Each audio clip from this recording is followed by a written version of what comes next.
hawa tu menjijit tadi pai. Lawan. Betai keng legop. Tingat tu aku puasa, aku turun. Ini Saimon, saya lagi puasa. Turun, buyang nak turun. Lillahi ta'ala. Ya hayu puasa. Nyo tanyo agam, nyo anak agam puasa. Syedaralun, ratusan masyarakat Jenib mulai dari perangkat gampung hingga kalangan milenial mengikuti pengajian rutin mingguan edisi ke-11 yang bertajuk Betsira Cep Kupi. Pengajian edisi kali ini menghadirkan Ketua PB Himpunan Ulama Daya Aceh atau HUDA Tengku Haji Muhammad Yusuf Awahab atau TUSUM yang berlangsung di Warkop Narahmat Gede Jenib Biren pada Rabu 30 Maret 2022 malam.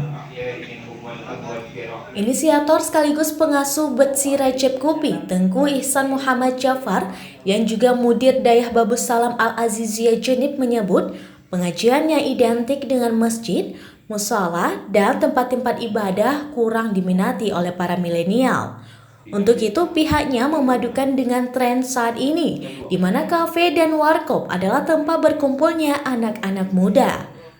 Adapun materi yang disampaikan Ayah Sob bersumber dari kajian Kitab Minhajul Abidin karya Hujatul Islam Imam Al-Ghazali. Diharapkan program Betsira Cep Kupi dapat memotivasi kaula muda yang menjadi garda terdepan dalam mengimplementasikan nilai-nilai Islam di masyarakat. Tentang dapoglah dapo gurbak dapo dia. Dapo dulu tiji upu yang na.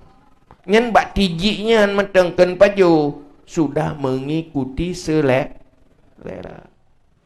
Jadi nyanci betul-betul puasa dalam arti kontrol selera. Seleranya juga kontrol emosi yang kecil. Bak jaga emosi lah dalam puasa. Hawa tu menjijit tadi pai. Lawan. Betai keng legop. Tingat tu aku puasa, aku turun. Ini Saimon, saya lagi puasa. Turun, buyang nak turun.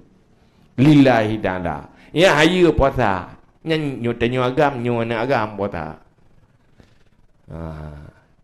Kibat. Putat tes 3 kali. Lillahi ta'ala. Tepuk pai 3 kali. Kau beli ke tilu hampai. Ya kan?